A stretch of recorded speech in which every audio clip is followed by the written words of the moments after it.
فأعوذ بالله من الشيطان الرجيم بسم الله الرحمن الرحيم ثم عفونا عنكم من بعد ذلك لعلكم تشكرون وإذ آتينا موسى الكتاب والفرقان لعلكم تهتدون وإذ قال موسى لقومه يا قوم إنكم ظلمتم أنفسكم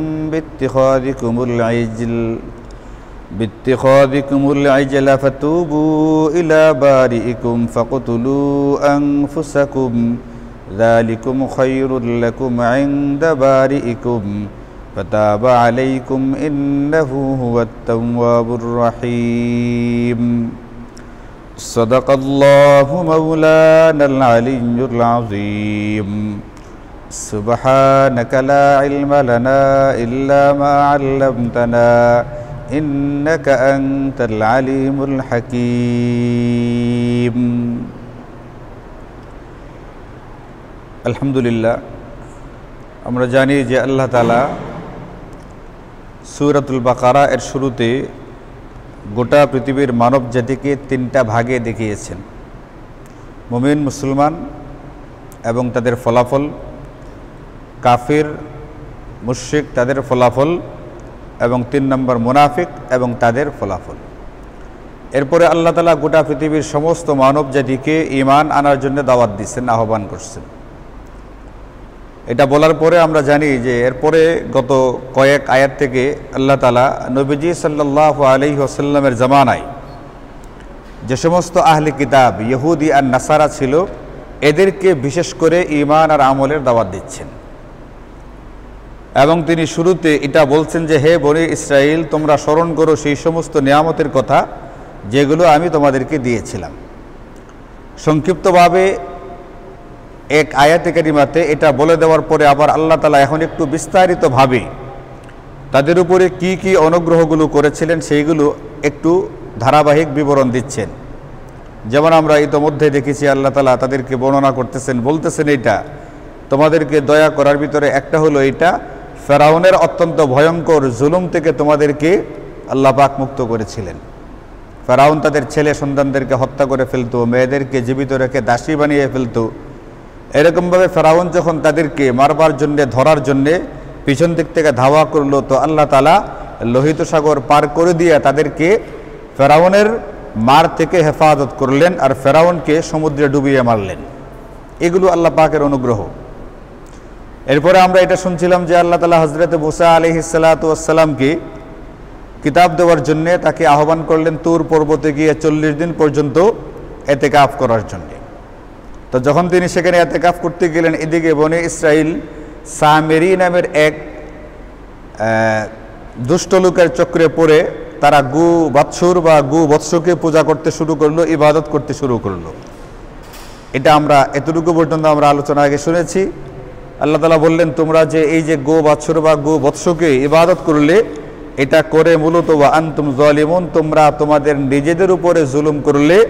কারণ কোনো ব্যক্তি যদি আল্লাহকে না মানে এতে আল্লাহ পাকের কোনো কি হয় না, কোনো ক্ষতি হয় না। এরপরে আল্লাহ বলতেছেন আজকের যে আলোচনা, তুম্মা আফাউনা আনকুম মিন বাদি যালিকা লাআল্লাকুম তাশকুরুন, এত কিছুর পরেও আমি তোমাদেরকে ক্ষমা করে দিয়েছিলাম। গোবৎস বা গো বাছুরের ইবাদত করা মানে হচ্ছে শিরিক করা। শিরিক একটা অমার্জনীয় অপরাধ। অন্যান্য গুনাহ খাতা আল্লাহ তাআলা মাফ করেন, কিন্তু শিরিকের গুনাহ আল্লাহ ক্ষমা করেন না। এটা একটা ভয়ঙ্কর আল্লাহ পাকের দৃষ্টিতে অপরাধ। নবীজি সাল্লাল্লাহু আলাইহি ওয়াসাল্লাম হাদিসে পাকের মধ্যে বলেন, আলা উনাব্বিউকুম, এই শোনো আমি কি তোমাদেরকে বলে দেব বিআকবারিল কাবাইর, সবচেয়ে বড় কবিরা গুনাহ কোনটা, সবচেয়ে বড় গুনাহ কোনটা, আমি কি তোমাদেরকে বলে দেব। তার ভিতরে 1 নম্বর বলছেন নবীজি আল ইশরাকু বিল্লাহ, আল্লাহ পাকের সঙ্গে কাউকে শরীক সাব্যস্ত করা। তো শিরক এর যে অপরাধ, এটা সবচেয়ে ভয়ঙ্কর, সবচেয়ে বড় অপরাধ। এই জন্য আল্লাহ তাআলা কুরআনে কারীমে একাধিক জায়গাতে বলছেন এটা, ইন্নাল্লাহা লা ইয়াগফিরু আন ইউশরাকা বিহি, কোনো ব্যক্তি যদি আল্লাহ পাকের সঙ্গে কাউকে শরীক করে তো আল্লাহ পাক একে ক্ষমা করবেন না। ওয়া ইয়াগফিরু মা দুনা যালিকা লিমান ইয়াশা, অন্যান্য গুনাহ আল্লাহ তাআলা যাকে চান, যে গুনাহটা চান তার বেলায় সেই গুনাহটা আল্লাহ তাআলা ক্ষমা করে দিবেন। তো এই বনি ইসরাইল হযরত মুসা আলাইহিস সালাতু ওয়াস সালাম কিতাব আনার জন্য তুর পর্বতে যখন গেলেন, এদিকে তারা গো বৎস বা গো বাছুরকে পূজা করতে শুরু করলো। এই যে একটা শিরকের অপরাধ করলো, ভয়ঙ্কর একটা অপরাধ। আল্লাহ বলেন যে এরপরেও সুম্মা আফাউনা আনকুম মিন বাদি যালিক, আমি তোমাদেরকে ক্ষমা করে দিয়েছিলাম, লাআল্লাকুম তাশকুরুন, যাতে করে তোমরা কৃতজ্ঞ হও, যাতে করে তোমরা শুকরিয়া আদায় করো। কিন্তু বনি ইসরাইল এই বিষয়গুলো নবীদের জামানায় যারা ছিল তারা এইগুলো ভালো করে খেয়াল করলো না। এই জন্যে আল্লাহ পাক যে বিস্তারিতভাবে তাদের উপরে করা যে অনুগ্রহগুলো বর্ণনা করতেছেন, এর ভিতরে একটা অনুগ্রহ এইটা যে শিরকের মতো ভয়ঙ্কর গুনাহ করার পরেও আল্লাহ পাক কী করে দিয়েছিলেন? মাফ করে দিয়েছিলেন। এটাও একটা আল্লাহ পাকের পক্ষ থেকে তাদের উপরে কৃত একটা বড় রকমের ইহসান আর অনুগ্রহ।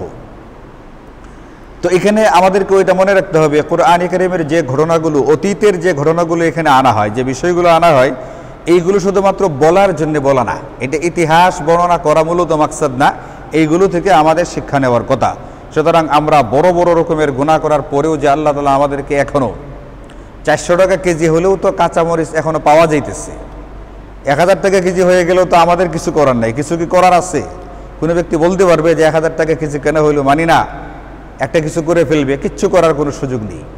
তো 400 টাকা হওয়ার পরও আমরা পাইতেছি। একটা 5 লিটারের সয়াবিন তেলের বোতল আনতে গেলে 800 টাকা লাগলেও এখনও মার্কেটে এটা পাওয়া যাইতেছে, অ্যাভেলেবল আছে জিনিসটা। কিন্তু যদি পাওয়াই না যায় বা তার চেয়ে অনেক বেশি হয়ে যায়, গত মাসে প্রায় অনেকেরই বিদ্যুৎ বিল আসছে অনেক বেশি পরিমাণে, মানে অস্বাভাবিক বেশি পরিমাণে আসছে। তো এরপরেও তো আমাদের কি নেই, কিছু করার নাই, আমরা এটা দিয়ে গেলাম এবং বিদ্যুৎ যে মোটামুটি হলেও পাইতেছি, যাতে করে সময়ে সময়ে আমাদের ট্যাঙ্কিগুলো ভরা যাইতেছে, পানির ব্যবস্থাটা হইতেছে, মোবাইলগুলো চার্জ করা যাইতেছে, গরমে কিছুটা হলেও বাতাস বিদ্যুৎ কিছুটা আমরা আলু পাইতেছি, যদিও কিছু কিছু আমাদের পাওয়া যাইতেছে। তো এই যে আমরা বিভিন্ন রকম গুনাহ করি, গুনাহ করার পরেও যে আল্লাহ তাআলা আমাদের জিন্দেগিটা চালাইতেছেন, এখান থেকে আমাদেরকে একটু শিক্ষা নেওয়া লাগবে, লাআল্লাকুম তাশকুরুন। এত কিছুর পরেও আমরা যেন আল্লাহ পাকের কি আদায় করি? শুকরিয়া আদায় করি যে এরপরেও আল্লাহ তাআলা আমাদেরকে চালাইতেছে। আমরা হিসাব করলে যদি একটা একটা করে খুঁজে বর্ণনা করে দেওয়া হয় যে আমাদের দ্বারা কি কি রকমের অপরাধ চলতেছে, তাহলে আমাদের জিন্দেগি আরও কঠিন হওয়ার কথা। আল্লাহ তাআলা এত গুনাহ করার পরেও আমাদের জিন্দেগিটা রেখে রাখছেন, অনেক সহজ রাখছেন। ঈদের রাত্রিটা ইবাদতের রাত্রি, ঈদের রাত্রিটা অন্তত গুনাহ থেকে বাঁচার রাত্রি। কিন্তু আপনি পত্রিকা দেখবেন, যারা পত্রিকা পড়ে, ঈদের রাত্র থেকেই তাদের টেলিভিশনে নাটক, সিনেমার ইত্যাদি প্রোগ্রামগুলো শুরু হয়েছে আগের দিন থেকে। একটা সময় হয়তো ঈদের দিন থেকে, এখন ঈদের আগের দিন থেকে কী করা দেওয়া হইতেছে, এগুলো শুরু করা হইতেছে। এরপরে সিনেমা মুক্তি পাবে, এটার শুরুতে এটার পোস্টারের ভিতরে বিসমিল্লাহির রহমানির রহিম লিখতেছে, অথবা এটার পরে ইনশাল্লাহ বলতেছে যে ইনশাল্লাহ এটা কি হবে, মুক্তি পাবে, একটা বিরাট কিছু হবে। তো এই যে গুনাহের কাজের মধ্যে আল্লাহ পাকের নাম নেওয়া, এটা তো একটা ভয়ঙ্কর রকমের বিষয়, এবং এটাকে তারা বলতেছে শুভ মুক্তি। যে কোনো গুনাহ এটা মানেই হলো অশুভ। মনে রাখতে হবে, কোনো গুনাহের জিনিস কোনো দিনই কি হতে পারবে না, শুভ হতে পারবে না। শুভ মুক্তি না, মূলত এগুলো অশুভ। এইগুলোর কারণে কিছুদিন পরে পরে আমাদের উপরে একটার পর একটা বিপদ আসে, কখনো করোনা, কখনো ডেঙ্গু, কখনো এটা, কখনো সেইটা, কখনো কখনো রাসেলস ভাইপার। তো এই জন্য আমাদের যেটা এখান থেকে শিক্ষাটা নিতে হবে কোরআন কারীমের এই আয়াত থেকে, তাফসীরের কিতাব পড়া, তাফসীরের মাহফিলে বসার দ্বারা উদ্দেশ্য হলো এটা, এই মুহূর্তে আমার জন্য যারা শিক্ষণীয় যে খোরাকটা আছে, বর্তমান প্রেক্ষাপটের সঙ্গে মিলিয়ে খোরাকটা নিয়ে নেওয়া। তো আমরা এখান থেকে পাই এটা, আমরা এত কিছু গুনাহ করার পরেও যদিও অনেক সমস্যা হইতেছে, কিন্তু আল্লাহ তাআলা আমাদেরকে চালাচ্ছেন। আমরা কিন্তু একেবারে এখনও কি হই নাই, অচল হয়ে যাই নাই। এই জন্য আমাদের উচিত সদা সর্বদা আল্লাহ পাকের শুকরিয়া আদায় করা, আল্লাহ পাকের কৃতজ্ঞতা প্রকাশ করা। কৃতজ্ঞতার উপায় হলো এটা যে ঈমানকে খালেস করা, আমলগুলোকে সালেহ করা, সহি আমল করা এবং শিরিক মুক্ত ঈমান অর্জন করা। এগুলো হচ্ছে আল্লাহ পাকের শুকরিয়া আদায় করার একটা বিষয়, এবং নিজেকে সকল প্রকার গুনাহ থেকে বাঁচানোর চেষ্টা করা। আল্লাহ তাআলা আমাদেরকে তৌফিক দান করুন। এরপরে আল্লাহ বলেন যে মাফ করে দেওয়ার পরে, ওয়া ইযা আতিনা মূসাল কিতাবা ওয়াল ফুরকানা লাআল্লাকুম তাহতাদুন, এবং স্মরণ করো সেই সময়কার কথা যখন আমি হযরতে মূসাকে দিলাম, কি দিলাম? আল কিতাব, কিতাব দিলাম, এবং আল ফুরকান, সত্য মিথ্যার মাঝে পার্থক্য সৃষ্টিকারী একটা বিষয় দিয়ে দিলাম। লাআল্লাকুম তাহতাদুন, যাতে করে তোমরা সঠিক পথ খুঁজে পাও, সিরাতে মুস্তাকিম খুঁজে পাও। নতুবা আমাদেরকে বর্তমানে কত রকমের বিভ্রান্তিকর পথ আছে, এগুলোর দিকে আহ্বান করা হইতেছে, আমি চিন্তাই করতে পারবেন না কত রকমের বিভ্রান্তিকর পথ আছে। আপনার কোয়ান্টাম মেথড নামে একটা বিষয় আছে, এরা শারীরিকভাবে ব্যায়াম ট্যাম করায়, ধ্যান করায়, এগুলোর মাধ্যমে মানুষকে সুস্থ রাখার চেষ্টা করে। এদের যে সমস্ত বক্তব্য আছে একবারে কোরআন সুন্নাহ বিরোধী কিছু কিছু কথা এখানে আছে, তো নেওয়া হইতেছে শারীরিকভাবে সুস্থ রাখার জন্য, কিন্তু এখানে ধর্মীয় বিষয়টাকে টেনে আনা হইতেছে। আচ্ছা, টেনে যদি সহি কথাটা বলা হইতো তাহলে তো আরও ভালো ছিল, শোনাই সোহাগা হইতো। শারীরিকভাবে সুস্থ রাখারও চেষ্টা করা হইতেছে, ঈমান আমলকে সহি রাখারও চেষ্টা করা হইতেছে, কিন্তু অতি ভয়ঙ্কর বিভ্রান্তিকর কথাবার্তা বলা হইতেছে। সুস্থতা আমার কাছে, আমি চাইলে আমি সুস্থ থাকতে পারি, সুস্থতার বিষয়, সুস্থতার ক্ষমতার মালিক আমি। আসলে কি সুস্থতার মালিক আমি? আল্লাহ পাক সুস্থ করেন, আল্লাহ পাকই অসুস্থতা দান করেন। এই জাতীয় অনেকগুলো বিষয় আছে, অনেকগুলো। কোয়ান্টাম মেথডে গেলে মানুষের ঈমান ভয়ঙ্কর রকম হুমকির মুখে পড়ে। এরা একটা কোরআনে কারিমের তর্জমা দিয়ে গেছে আমাকে, এটার নাম হলো কোরআনের মর্ম কথা। আছে এখানে, মসজিদে আছে, কেউ দেখতে চাইলে দেখতে পারেন। বিশাল ভলিউমের, এত মোটা, এটার চেয়ে আরও সাইজে আরও বড়। আপনি একটা আয়াতের তর্জমা গিয়ে দেখবেন যে কোরআনে কারিমের তর্জমাটা যেরকম হওয়ার কথা ওই রকম নাই, তাদের মতো করে একটা তর্জমা দাঁড় করায় দেওয়া হয়েছে, একটা অনুবাদ তাদের মতো করে করছে। মানে তারা যে বিভ্রান্তিকর কথাগুলো বলতেছে, কোরআন সুন্নাহ যেন তাদের বক্তব্যটাকে সমর্থন করে তর্জমা বা অনুবাদটা ওইভাবেই করা হয়েছে। নাম দিছে কোরআনের মর্ম কথা। আসলেই কোনো তর্জমা নাই, মর্ম মানে নিজের মত যেটা বুঝছে, নিজের ব্রেইনে যেটা আসছে, ওই মর্মটাকে কোরআনের মর্ম বলে এটা ছাপায় দিচ্ছে। তো মানুষকে গুমরা করার চেষ্টা করা হইতেছে না, বিভিন্নভাবে ধর্মের নাম দেয়া গুমরা করার চেষ্টা করা হইতেছে। তা আল্লাহ বলেন, আমি তোমাদেরকে একটা কিতাব দিলাম। হযরত মূসা আলাইহিস সালাতু ওয়াস সালামকে যে কিতাবটা দেওয়া হয়েছে এবং ওনার মাধ্যমে বনি ইসরাইলকে যে কিতাব দেওয়া হয়েছে, এই কিতাবের নাম কি আপনাদের জানা আছে? তাওরাত। হযরত মূসা আলাইহিস সালাতু ওয়াস সালামের উপরে যে কিতাব নাজিল হয়েছে, এই কিতাবের নাম হলো। এখন আল্লাহ বলেন যে তোমরা স্মরণ করো ওই সময়টার কথা, মানে নবীদের জামানায় যারা আহলে কিতাব বনি ইসরাইল, এদেরকে আল্লাহ বলেন যে যখন আমি মূসাকে দিলাম কিতাব এবং ফুরকান, দুইটা জিনিস। কিন্তু মুফাসসিরিনে কেরাম বলছেন আসলে জিনিস একটাই। কিতাব মানে হচ্ছে আসমানি কিতাব তাওরাত, তাদেরকে যে কিতাব দেওয়া হয়েছিল এই কিতাবটা হলো তাওরাত, এবং ওয়াল ফুরকান মানে হচ্ছে আল ফারিক বাইনাল হাক্কি ওয়াল বাতিল। এই কিতাবটা এমন এক কিতাব যে কিতাবটা হক আর বাতিলের মাঝখানে পার্থক্য করে দিবে। এই কিতাবটা হেদায়াত আর দলালাতের মাঝখানে পার্থক্য করে দিবে। এই কিতাবটা ন্যায় আর অন্যায়ের মাঝখানে পার্থক্য করে দিবে। এই কিতাবটা ইনসাফ আর জুলুমের মাঝখানে পার্থক্য করে দিবে। কোনটা সহি কোনটা গলত এটা তোমাকে পরিষ্কার করে বুঝিয়ে দিবে। এমন একটা কিতাব আমি তোমাদেরকে দিলাম। আতাইনা মূসাল কিতাব ওয়াল ফুরকান, আমি তোমাদেরকে সত্য মিথ্যার মাঝখানে ব্যবধানকারী, পার্থক্যকারী এক কিতাব তোমাদেরকে দিয়ে দিলাম। এখন তুমি যে কোনো সমস্যায় পতিত হবে, এই সমস্যায় তোমার কোনটা করা উচিত, কোনটা হক কোনটা বাতিল, এটা বুঝতে গেলে তোমার সামনে একটা মানদণ্ড আছে তাওরাত। এই তাওরাত দেখো, তাওরাত দেই তুমি বুঝে ফেলতে পারবে কোনটা সহি আর কোনটা গলত। আচ্ছা বলেন, আল্লাহ তাআলা যদি বনি ইসরাইলকে সত্য মিথ্যার মাঝে পার্থক্য সৃষ্টিকারী কিতাব দিয়ে থাকেন, তাহলে আমাদেরকে কিচ্ছু দেন নাই? সত্য মিথ্যার ভিতরে, হক আর বাতিলের মাঝখানে, হেদায়াত আর দলালাতের মাঝখানে পার্থক্য করবার জন্য আমাদেরকে কিছু দেওয়া হয় নাই? আমাদেরকে কি দেওয়া হয়েছে? কোরআনে কারীম। সর্বকালের সর্বশ্রেষ্ঠ গ্রন্থ হচ্ছে কোরআনে কারীম। যতগুলো আসমানি কিতাব আছে তার ভিতরে সবচেয়ে শ্রেষ্ঠ কিতাব হচ্ছে কোরআনে কারীম। এই কোরআনে কারীম আমাকে পথ নির্দেশ করবে, লাআল্লাকুম তাহতাদুন, এতে করে তোমরা পথ খুঁজে পাবে, কোনটা সহি কোনটা বাতিল, কোনটা হক কোনটা বাতিল, কোনটা ন্যায় কোনটা অন্যায়, কোনটা গুমরাহি আর কোনটা হেদায়াত, কোনটা সিরাতে মুস্তাকিম আর কোনটা গুমরাহির রাস্তা, তুমি এই কোরআনের মাধ্যমেই বুঝে নিতে পারবে। কিন্তু সমস্যা হচ্ছে এই কোরআনে কারীমের মাঝখানে অনেক আয়াতে কারীমে আমাদেরকে এই কথা বলে, এই যে আল্লাহ পাক ব্যক্তিকে ফুরকান নামের একটা গুণ দিয়া থাকেন। ফুরকান একটা গুণ, একটা বিষয়, এমন একটা বিষয় যে বিষয়টা হক আর বাতিলের মাঝখানে পার্থক্য করবে। এই ফুরকান গুণটা যার মধ্যে থাকবে সে বুঝতে পারবে কোনটা হক আর কোনটা বাতিল, আর যার মধ্যে ফুরকানের এই গুণটা থাকবে না সে বুঝতে পারবে না কোনটা হক আর কোনটা বাতিল। অনেক সময় এমন মনে হতে পারে সে বাতিলটাকেই হক মনে করবে, অনেক সময় এমন মনে হতে পারে সহিটাকে সে ভুল মনে করতেছে। যেমন আবু জাহাল, সে যে তার মতাদর্শের উপরে ছিল, সে তো এটাকে কি মনে করতেছিল? সহি মনে করতেছিল, এটাকে সে ভালো মনে করতেছে। এমনকি বদরের যুদ্ধের ময়দানে সে দোয়া করতেছে আল্লাহর কাছে, আল্লাহুম্মা কুয়া, ডাক দিছে, হে আল্লাহ, আমাদের মাঝে আর তাদের মাঝে, মানে নবীজির যে দল সাল্লাল্লাহু আলাইহি ওয়াসাল্লাম, এই দুই দলের মাঝখানে যে হকের উপরে আছে আপনি তাকে মুক্তি দেন, আর যারা গুমরাহের উপর আছে এদেরকে ধ্বংস করে ফেলেন। ফেরাউন দোয়া করতেছে কার কাছে? এই ফেরাউন বলতেছে কে? আবু জাহাল। আবু জাহাল দোয়া করতেছে, তো আল্লাহ তাআলা তার দোয়া কবুল করছে। যারা বাতিল এদেরকে কি করে দিচ্ছেন? আল্লাহ ধ্বংস করে দিচ্ছেন। আবু জাহাল সহকারে 70 জন বদরের যুদ্ধে মরল, আর মুসলমানরা বিজয়ী হইল, তার দোয়া তো কবুল হয়েছে। এখন সে যে দোয়াটা করছে, তার তো ধারণা ছিল সে কের উপরে আছে? হকের উপরে আছে। তো ফুরকান নামের জিনিসটা যদি কোনো ব্যক্তির মধ্যে থাকে, সে হক আর বাতিলটা চিনতে পারবে, বুঝতে পারবে। পক্ষান্তরে কোনো ব্যক্তির মধ্যে যদি ফুরকান নামের জিনিসটা না থাকে, তাহলে সে হক আর বাতিল কোনটা বুঝতে পারবে না, ধরতে পারবে না।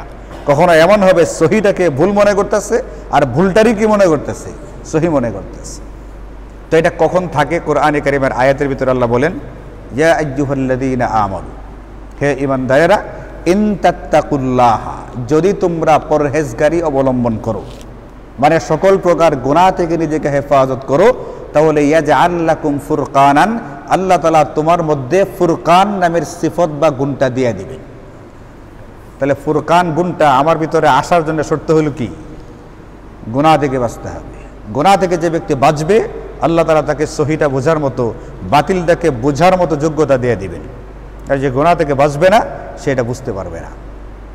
আমাদের সমাজে, আমাদের এখানেই আমরা যদি চিন্তা করি, আমরা যে সমাজে বসবাস করি, এখানে বহু নজির এমন পাওয়া যাবে যে ভুলের উপরে আছে, কিন্তু সে এটাকে অত্যন্ত শক্তিশালীভাবে মজবুতির সাথে ধরে রাখছে।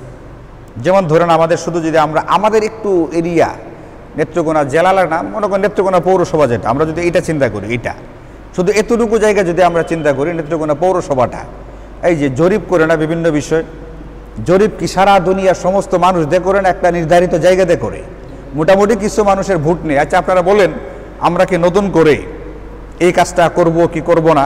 এটা একটা, মনে করেন যে 100 মানুষের ভোট নিছে, তো 100 মানুষের ভোট নেওয়ার পরে 70 জন দিছে এই কাজটা করা দরকার, আর 30 জন ভোট দিছে এই কাজটা না করা দরকার। তো এখন ফলাফলটা কি প্রকাশ করবে? বলে বাংলাদেশের 70% মানুষ চাই কাজটা হওয়া দরকার, আর 30% মানুষের কাজটা না হওয়া দরকার। আচ্ছা, সবার ভোট কি নেওয়া হয়েছে? একটা জরিপ করছে 100 মানুষকে দিয়া।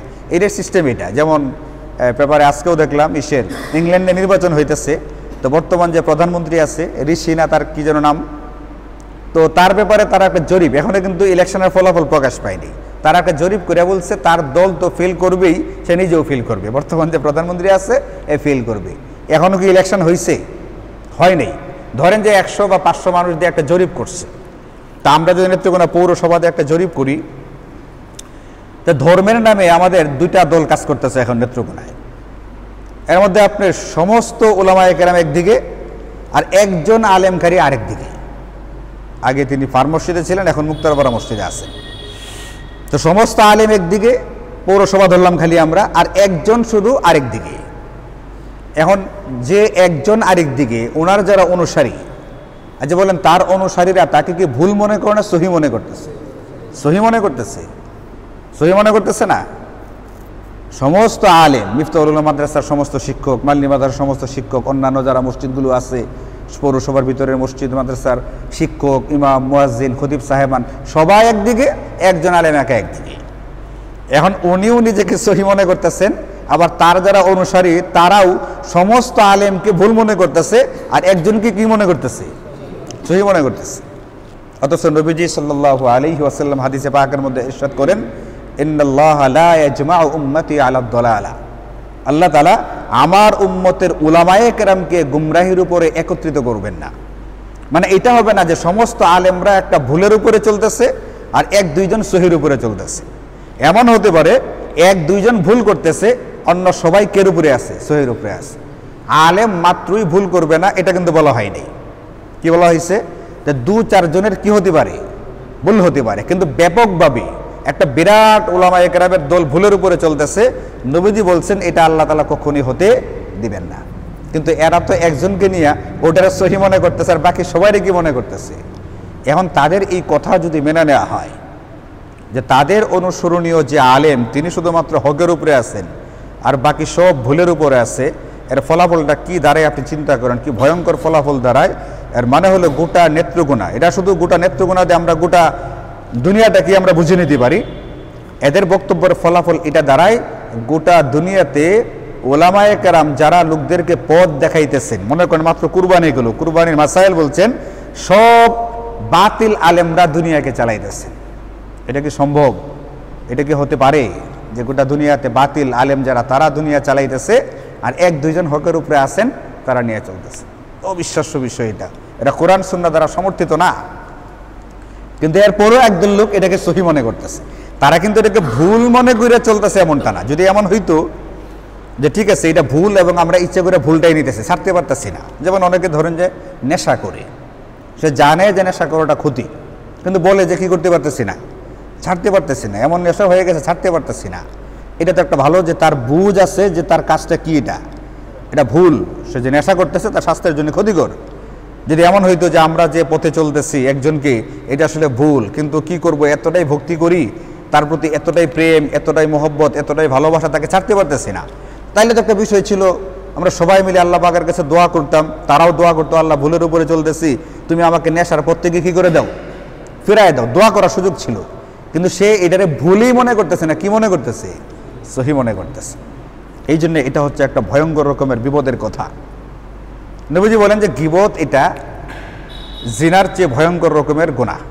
জিনা বিচার করে অপরাধ যেটা, এটাও একটা গুনাহ। সাধারণ মানুষ এটাকে ঘৃণার নজরে দেখে, দুনিয়ার মানুষও ঘৃণার নজরে দেখে, কোরআন সুন্নাহ এটাকে ঘৃণার নজরে দেখে। কিন্তু গীবতটা দেখবেন যে এভেলেবল, আমরাও করি, আল্লাহ আমাদেরকে হেফাজত করুন, আমরাও অনেক সময় গীবত করি, এটা হয়তো সহজে করে ফেলা হয়।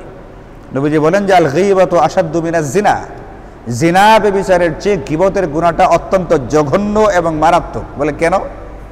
কারণ হলো জিনাটাকে গুনাহ সবাই মনে করে। যে ব্যক্তি জিনা করে সেও এটাকে গুনাহ মনে করে, অন্যেরাও এটাকে গুনাহ মনে করে, কোরআন সুন্নাহ এটাকে গুনাহ মনে করে। কিন্তু গীবতটাকে মানুষ কি মনে করে না, গুনাহ মনেই করে না। অথচ এটাও সমান তালের গুনাহ, ওইটাও কবিরা গুনাহ, এটাও কবিরা গুনাহ। ওটাকে গুনাহ মনে করে, এটাকে গুনাহ মনে করে না। এই কারণে এটা ভয়ঙ্কর। ওটা থেকে তওবা করবে সে, জিনাকারী জিনা করার পরে যখন তার বুঝ আসবে, তার ভিতরে একটা অনুতাপ লজ্জা আসবে, সে কিন্তু কি করবে, তওবা করবে, আল্লাহ আস্তাগফিরুল্লাহ আস্তাগফিরুল্লাহ, কি করলাম। কিন্তু গীবত করার পরে কি করতে চায় না, সে আর তওবা করতে চায় না, কারণ সে তো এটা কি মনে করে নেই, আর গুনাহ মনে করে নাই, সে মনে করছে এটা কি আছে, এটা বৈধ আছে, এটা হতে পারে না, অমুক তমুক, তার সুতরাং তার বিরুদ্ধে বলার কি আছে, সুযোগ। এই জন্য আল্লাহ বলেন একজন ব্যক্তির ভিতরে একটা বিষয় থাকা দরকার, সেটা হচ্ছে ফুরকান নামের গুণটা। যদি ফুরকান নামের গুণটা না থাকে সে কিন্তু বিপদে পড়বে, সত্য মিথ্যা বুঝবে না, ভুলটাকে সহি মনে গ্রহণ করবে, আর সহিটাকে ভুল মনে করে কি দিয়ে দিবে, এটাকে বাদ দিয়ে দিবে।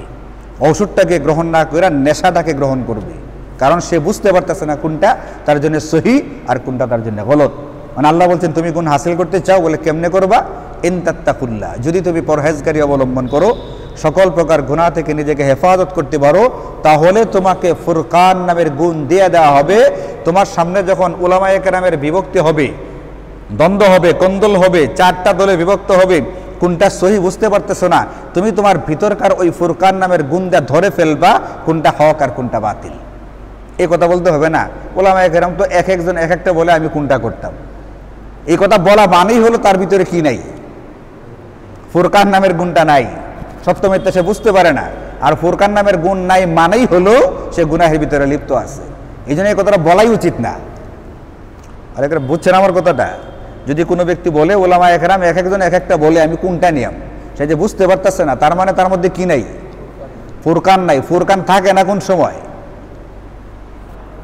ফুরকান গুণটা থাকে না কোন সময়,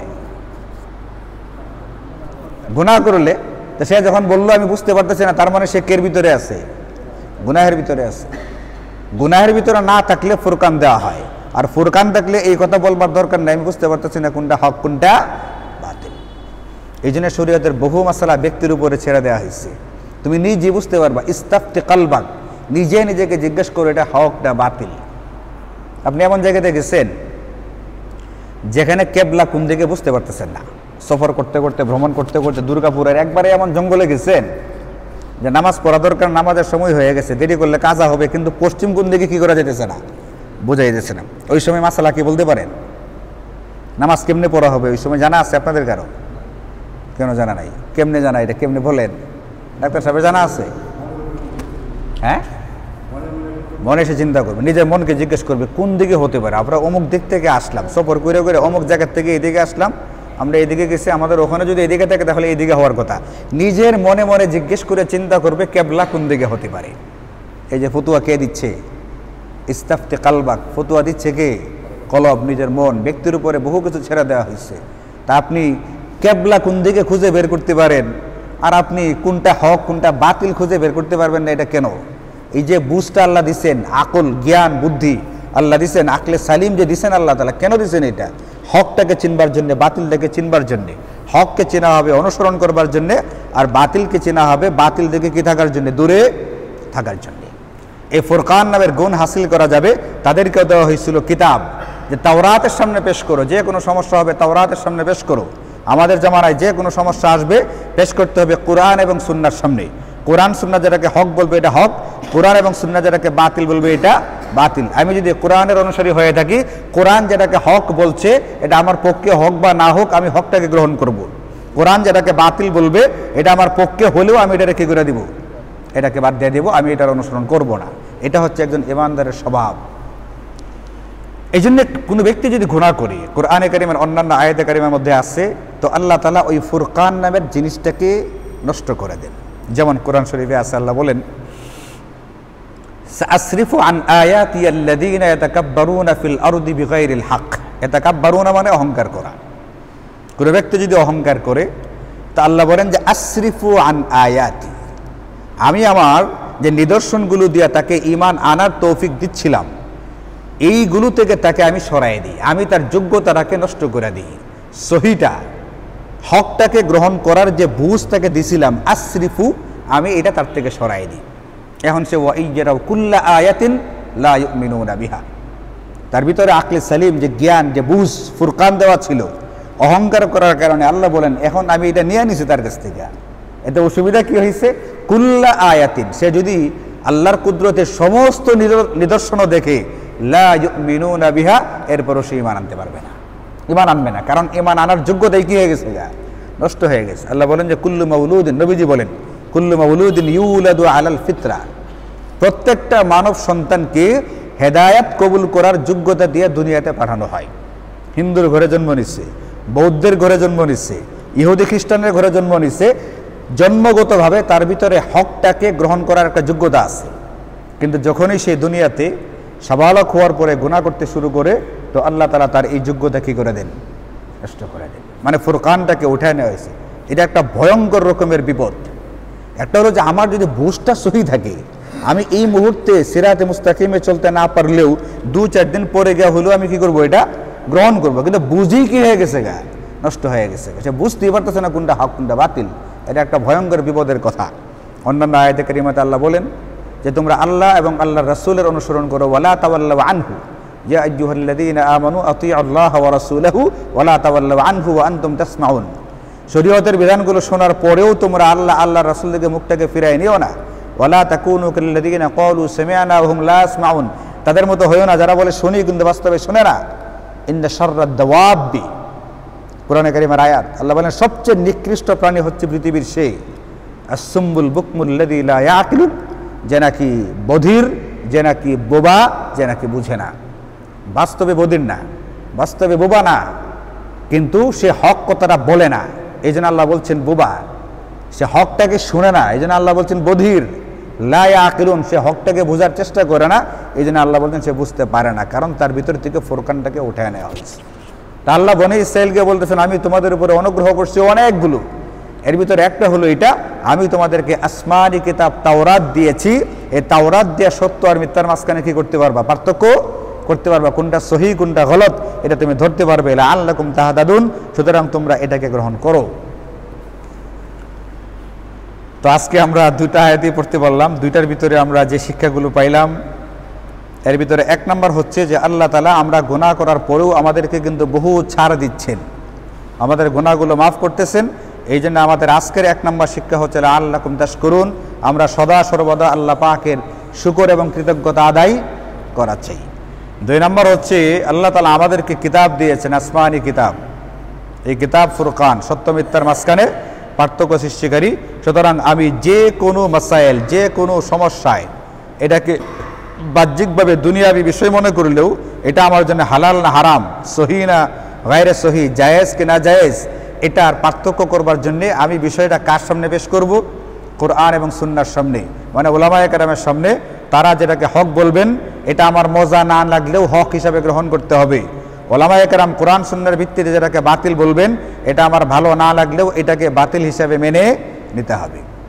এবং 3 নম্বর হচ্ছে যারা এমনটা করতে পারবে, হকটাকে হক, বাতিলটাকে বাতিল বুঝতে পারবে, আল্লাহ বলেন লাআল্লাকুম তাহতাদুন, এরা সহি সিরাতে মুস্তাকিমের উপরেই থাকবে।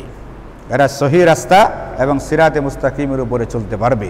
আর ব্যতিক্রম করলে সিরাতে মুস্তাকিম থেকে ছিটকে পড়ে যাবে। আল্লাহ তাআলা আমাদেরকে মৃত্যু পর্যন্ত সিরাতে মুস্তাকিমের উপরে অটল থাকার তৌফিক দান করুন। ওয়া আখিরু দাওয়ানা আনিল হামদুলিল্লাহি রাব্বিল আলামিন।